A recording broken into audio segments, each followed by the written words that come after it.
이번 시간에는 ICT 신기술에 대해서 같이 한번 살펴보도록 하겠습니다. 자, 첫 번째 클라우드 컴퓨팅이요. 클라우드 컴퓨팅이다. 그럼 뭘 얘기하냐? 하드웨어가 됐든 소프트웨어가 됐든 이런 거를 자신이 필요한 만큼 빌려 쓰고 사용 요금을 지불하는 방식을 보고 우리가 클라우드 컴퓨팅이라고 해요. 얘가 뭘 얘기하냐면은 예를 들어서 게임사에서 만약에 새로운 게임을 론칭한다고 한번 생각해 보세요. 그랬을 때 이제 게임 회사에서 이제 수요가 얼마나 될지 거기에 맞춰서 이제 서버가 됐든 망이 됐든 그런 거를 미리 구축을 해 놓겠죠. 그렇게 구축해 놨는데 사람들이 엄청나게 많이 몰렸어요. 그래서 서버하고 망이 부족해서 더 구입을 했어요. 근데 게임이라는 게 하다 보면 이제 점점 이제 지겨워지고 실증나기도 하고 하죠. 그래서 사용자들이 이제 많이 없어졌어요. 그러면 이제 게임사 입장에서는 서버 통폐합을 하겠죠. 통폐합을 그렇게 하고 하다 보면 서버하고 망이 많이 남겠죠. 그럼 이제 그게 다 돈이잖아요. 그죠? 그래서 대규모로 구축해둔 그런 서버를 내가 빌려 쓰는 거예요. 내가 필요한 만큼 빌려 쓰고 사용요금 지불하게 되면 서버도 내가 따로 안 사도 되니까 돈도 절약되고 참 좋죠. 그런 게 이제 클라우드 컴퓨팅입니다. 얘는 이제 서로 다른 물리적 위치에 존재하는 그런 컴퓨터 자원들을 가상화 기술로 통합시켜 놓고 인터넷상에서 서버를 통해서 네트워크든 데이터 저장이든 콘텐츠 사용이든 이런 서비스를 한꺼번에 다 사용할 수 있는 게 클라우드 컴퓨팅입니다. 이렇게 클라우드 컴퓨팅을 이용하게 되면 우리가 컴퓨터에서만 쓸 수 있는 게 아니라 컴퓨터가 됐든 태블릿 PC가 됐든 노트북이 됐든 넷북이 됐든 스마트폰이 됐든 이런 여러 가지 IT 기기에서도 우리가 보관해 놓은 그런 정보를 언제 어디서든 이용할 수 있습니다. 그 다음에 이제 그리드 컴퓨팅. 그리드 컴퓨팅이다. 그럼 뭘 얘기하냐면은 PC가 됐든 서버가 됐든 아니면 PDA 그런 여러 가지 모든 컴퓨터 기기들 있죠. 그런 것들을 하나의 네트워크를 다 연결을 시켜요. 연결을 시켜서 정보 처리 능력을 슈퍼컴퓨터 이상의 수준으로 극대화시키는 걸 보고 우리는 그리드 컴퓨팅이라고 해요. 우리가 일반적으로 컴퓨터 작업 중에도 이 CPU라는 걸 100%다 쓰진 않거든요. 중간중간에 이제 유처리 능력이라고 해서 이제 사용되지 않는 그런 시간이 발생을 해요.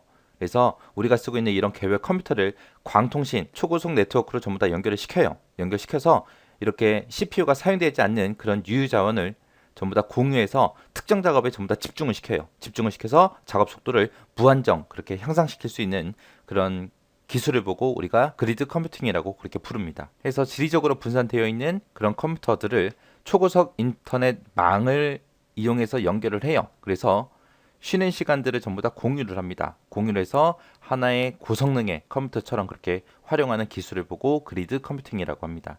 그래서 얘는 처리 능력을 한 곳으로 집중시키기 때문에 월드와이드 웹 있죠. 이거보다는 훨씬 더 처리 속도가 빨라요. 그 다음에 이제 유비쿼터스 컴퓨팅이요. 요즘에 뭐 사물 인터넷이다, 만물 인터넷이다 해서 그런 것들 많이 들어보셨을 거예요. 우리 모든 사물에다가 초소형 칩을 내장을 시켜요. 내장을 시켜서 네트워크로 전부 다 연결을 시켜요. 연결을 시켜서 사물끼리 서로 통신 가능한 그런 환경을 보고 유비쿼터스 컴퓨팅이라고 하는데 여기서 이제 중요한 말은 얘예요. 언제 어디서나 어떤 기기를 통해서 컴퓨팅이 가능한 그런 환경을 우리가 유비쿼터스 컴퓨팅이라고 합니다. 그 다음에 이제 스마트 그리드요. 스마트 그리드가 뭐냐면은 우리 전기 사용하는 거 있죠. 전력망. 기존에 사용하던 전력망에다가 IT 기술을 이제 접목을 시켜서 에너지 네트워크랑 통신 네트워크 이 두 가지를 합쳐서 지능형 전력망을 만들어 놓은 거를 보고 스마트 그리드라고 그렇게 부릅니다. 얘는 이제 전기를 공급해주는 쪽이 있고 소비자가 있을 거 아니에요.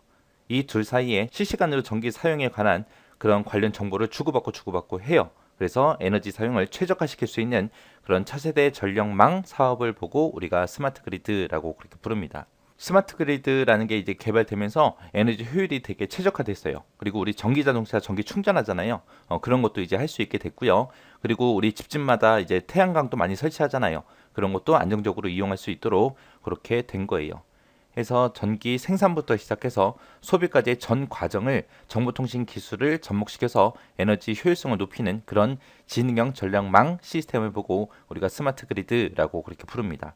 그 다음에 이제 사물 인터넷이요. IoT라고 일반적으로 부르죠. 얘는 세상에 존재하는 모든 사물을 네트워크로 다 연결을 해요. 연결을 해서 인간과 사물, 사물과 사물 간에 언제 어디서나 서로 소통할 수 있게 개인 맞춤 스마트 서비스를 지향하는 게 우리 사물 인터넷입니다. 그래서 얘는 스마트 센싱 기술 요거랑 이제 무선 통신 기술 이 두 가지를 합쳐서 융합해서 실시간 데이터를 주고받을 수 있어요. 이렇게 사물 인터넷을 이용해서 이제 정보를 공유하다 보면 부작용이 생길 수도 있겠죠. 그래서 정보 보안 기술이 적용이 되는 게 아주 중요하겠죠. 그 다음에 이제 만물 인터넷이요. 만물 인터넷은 IoE라 그래요. 얘는 이제 사물 인터넷, IoT가 진화한 형태를 보고 우리가 만물 인터넷, IoE 그렇게 부릅니다. 해서 만물들이 서로 소통하며 새로운 가치와 경험을 창출해내는 미래의 인터넷을 말하는 걸 보고 우리는 만물 인터넷이라고 그렇게 불러요. 그 다음에 이제 상황 인식이요. 상황 인식은 말 그대로 내 주변 상황을 인식해 주는 걸 보고 얘기해요. 컴퓨터 사용자의 주변 상황을 인식을 해요. 인식해서 그거를 판단을 해요. 판단해서 자동으로 유용한 서비스를 제공해 주는 그런 컴퓨팅 기술을 보고 상황 인식이라고 합니다. 얘가 더욱더 많이 발전이 되면 이제 의료라든지 재난이라든지 구호 활동에 많은 도움이 되겠죠. 그 다음에 이제 RSS요. RSS다 그러면 이제 뉴스가 됐던 블로그가 됐던 이런 컨텐츠를 우리가 자주 사용하잖아요. 그런 곳에서 이제 일어나는 업데이트에 대한 그런 정보를 자동으로 사용자에게 알려주기 위한 그런 서비스 기술을 보고 우리가 RSS라고 합니다. RSS라는 거는 뭐 요즘에 많이 쓰기도 해요. 내가 관심 있는 사이트가 됐든 카페가 됐든 그런 곳에다가 링크를 걸어 놓으면 업데이트가 되는 대로 나한테 전부 다 알려줘요. 그 다음에 이제 트랙백이요. 트랙백이라는 거는 다른 사람의 글을 읽고 내가 만약에 거기다 댓글을 달고 싶어요. 댓글을 달고 싶을 때 직접 거기다 댓글을 다는 게 아니라 내 블로그에다가 작성을 해요. 작성을 하고 그 글의 일부분을 다른 사람의 글에 댓글로 보이도록 그렇게 만들어주는 기능을 보고 우리가 트랙백이라고 합니다. 그 다음에 SSO요. SSO는 한번 로그인해서 기업 내에 각종 업무 시스템이나 인터넷 서비스를 전부 다 접속할 수 있게 해주는 그런 보안 응용 솔루션을 보고 우리가 SSO라고 해요. 요즘에 인터넷 사이트 보면 어떤 특정 회사가 여러 개 사이트 운영할 때가 있잖아요. 그때 이제 우리 아이디 패스워드를 전부 다 통합시켜 버리죠. 그래서 한번 로그인해서 여러 개 사이트나 그런 서비스를 이용할 수 있는 그런 시스템을 보고 SSO라고 합니다. 자, 그 다음에 이제 시멘틱 웹이요. 시멘틱 웹이다 그러면 이게 뭘 얘기하냐면은 우리가 일반적으로 인터넷상에서 내가 뭔가 검색을 하고자 했을 때 키워드로 보통 검색을 하잖아요. 그러면 이제 그 결과로 나온 게 엄청나게 많아요. 일단은 그것들의 이제 제목 보고 링크를 클릭해서 그 내용을 읽기 전까지는 그 문서의 내용이 어떤 건지 정확하게 알 수가 없어요. 정말 나한테 필요로 한 건지 필요 없는 건지 구분할 수 없다고요. 그래서 수십 개의 검색 결과에서 내가 원하는 정보를 찾기가 되게 오래 걸리겠죠. 이런 이제 수많은 검색 결과를 내가 파악을 하는 게 아니라 다른 누군가가 파악을 해주면 되게 좋겠죠.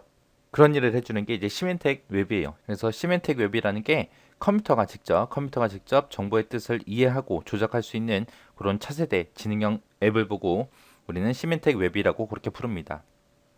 현재까지만 해도 지금까지만 해도 우리가 사람들이 이해하기 쉬운 그런 자연어 위주로 웹들이 다 되어 있잖아요. 시멘텍 웹은 그런 정보들 사이의 연관성을 컴퓨터가 이해하고 처리할 수 있는 그런 형태로 바꿔버리는 것을 보고 시멘텍 웹이라 그래요. 그래서 이게 좀 더 많이 발전하게 되면 우리가 일일이 전부 다 검색 결과를 다 읽어보고 찾을 필요가 없어요.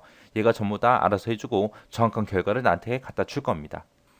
그다음에 이제 그린 IT요. 그린 IT다 그러면 그린 IT는 지구 환경을 보호하기 위해서 친환경적 IT 기술이나 IT 기기 그런 것들을 보고 그린 IT라고 그렇게 불러요. 그 다음에 이제 텔레매틱스요.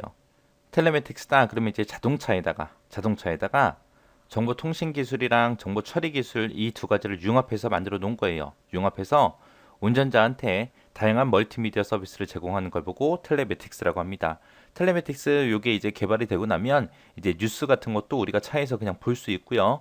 뭐 주식 투자에 관한 것도 볼 수 있고 전자상거래에 관한 것도 볼 수 있고 금융거래, 뭐 호텔 예약, 뭐 팩스 송수신하거나 아니면 이제 이메일 같은 것도 우리가 쉽게 주고받고 차에서 할 수 있다는 거예요.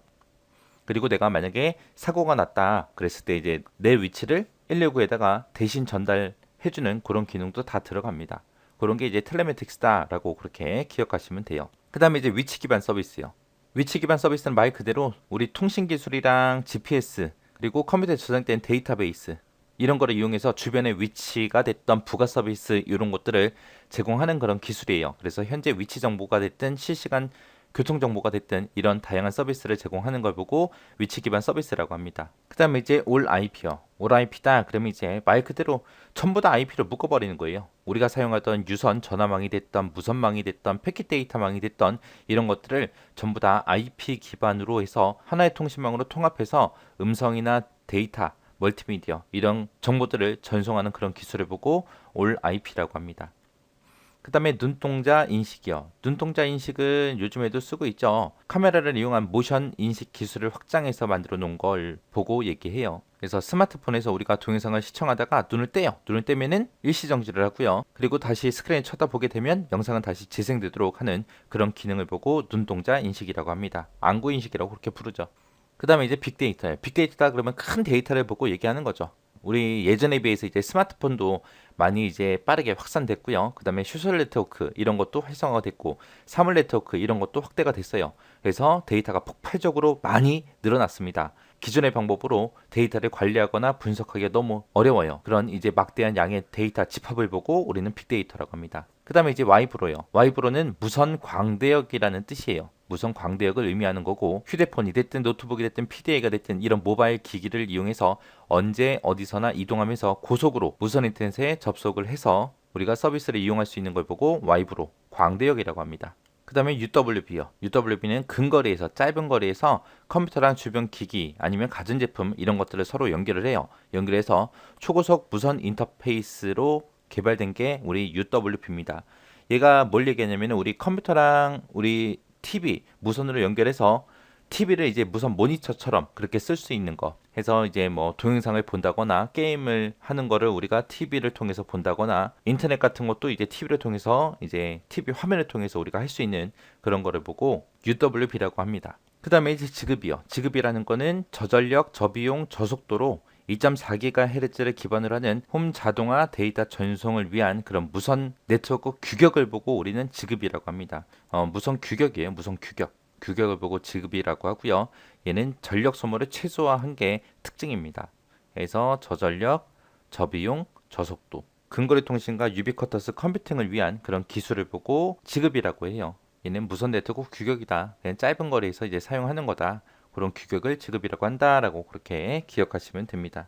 자, 이렇게 해서 ICT 신기술에 대해서 같이 한번 살펴봤습니다. 이 내용은 예전에는 많이 안 나왔어요. 근데 요즘에 조금씩 이제 나오기 시작했거든요. 나오기 시작했으니까 앞으로도 출제될 가능성이 좀 높아요. 그러니까 각 용어별로 특징들 그것들 좀 정리 좀 하시고 뭐가 뭔지 구분할 수 있을 정도로 그렇게 학습해 두시면 될 것 같습니다.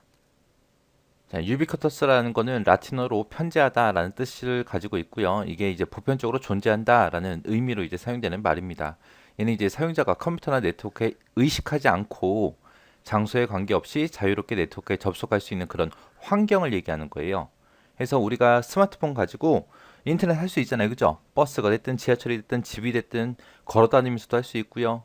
할 수 있잖아요. 그렇게 장소에 관계없이 자유롭게 그냥 네트워크에 접속할 수 있는 그런 환경을 보고 유비쿼터스라고 그렇게 부르는 거예요. 자, 여기에 이제 관련된 기술 좀 보자고요. RFID는 사물에다가 전자태그를 부착해요. RFID가 우리말로는 전자태그라고 그렇게 부르기도 해요. 전자태그라는 걸 부착해서 무선 통신을 이용해서 사물 정보나 주변 정보 이런 거를 감지하는 센서 기술을 보고 RFID라고 합니다. 우리가 보통 RFID다 그러면 이제 어디서 사용되냐? 도서관에서 이제 사용돼요. 도서관에서 이제 책 빌리고 반납하고 할 때 그때도 사용되고요. 그리고 우리 버스 카드에서도 RFID라는 기술이 사용이 됩니다. USN이라는 건 유비쿼터스 센서 네트워크의 약자예요.